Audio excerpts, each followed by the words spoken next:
एक wrong number ने रिया की लाइफ बदल दी। रिया एक सिंपल सी लड़की थी, अपनी दुनिया में खुश। एक दिन अचानक उसके फ़ोन पर एक अननोन नंबर से कॉल आया। हेलो, रिया ने थोड़ा इरिटेटेड होके बोला। दूसरी तरफ से आवाज़ आई, hello madam, pizza delivery boy बोल रहा हूँ, आपने पिज़्ज़ा ऑर्डर किया था। रिया गुस्से में बोली, पागल हो क्या, मैंने कुछ ऑर्डर नहीं किया, बार बार कॉल मत करना। और उसने कॉल काट दिया। लेकिन कहानी यहीं ख़त्म नहीं हुई। अगले दिन फिर वही नंबर। रिया ने और भी गुस्से में फ़ोन उठाया। अब क्या है तुम्हें? लड़का हल्का सा हंसा। मैडम, गलती हो गई थी कल, पर आप गुस्से में और भी ज़्यादा क्यूट लगती हो। रिया थोड़ी शॉक हो गई। रिया ने मैसेज को इग्नोर किया और फ्रेश होने के लिए चली गई। रिया थोड़ी शॉक हो गई। तुम हो कौन और ऐसे बात मत करो, लड़का बोला। नाम है आरव। और बस, गलती से नंबर मिल गया, पर अब शायद किस्मत से बात हो रही है। पहले तो रिया उसे इग्नोर करती रही, लेकिन धीरे धीरे उनकी बातें बढ़ने लगीं। रोज़ कॉल, रोज़ हंसी, रोज़ छोटी छोटी बातें। रिया को पता ही नहीं चला कब आरव उसकी आदत बन गया। एक दिन रिया ने कहा, आरव, अब मिलना है तुमसे। फिर आरव बोला, रिया, तुम मुझे देखकर शायद पसंद ना करो। रिया मुस्कुराई, मुझे तुमसे बात करना पसंद है, बस वही काफ़ी है। आखिरकार मिलने का दिन तय हुआ। एक छोटा सा कैफ़े। रिया वहाँ खड़ी उसका इंतज़ार कर रही थी। हर बार दरवाज़ा खुलता, रिया की नज़र उठती, शायद ये आरव हो। तभी एक लड़का उसके पास आया। हाय, रिया ने पूछा। क्या तुम आरव हो? लड़का धीरे से बोला। मैं उसका दोस्त हूँ और उसने तुम्हारे लिए ये चिट्ठी भेजी है।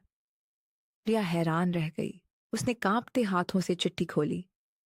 चिट्ठी में लिखा था, रिया, मैं तुमसे मिलना चाहता था, लेकिन हिम्मत नहीं हुई।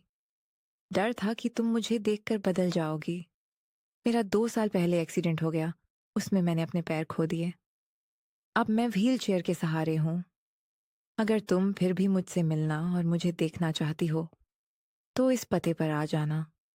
रिया आरव के घर पहुंचती है। दरवाजा खुलता है। सामने आरव व्हील चेयर पर बैठा है। आरव धीमे से मुस्कुराने की कोशिश करता है। हेलो, रिया। उसकी आवाज में हल्का सा डर और दिल में छुपा हुआ दर्द साफ महसूस हो रहा था। वो नजरें झुका लेता है। मैं ही हूं तुम्हारा आरव। कुछ पल की खामोशी, फिर वो धीरे धीरे बोलता है, मुझे डर था कि तुम मुझे ऐसे देखकर क्या सोचोगी, इसलिए मैं तुमसे मिलने नहीं आया। 2 साल पहले मेरा एक्सीडेंट हो गया था और उसी दिन मेरी जिंदगी बदल गई। पहले मैं बहुत भागता था, सपनों के पीछे। अब बस यादों के साथ चल रहा हूं। थोड़ी देर रुककर वो रिया की तरफ देखता है।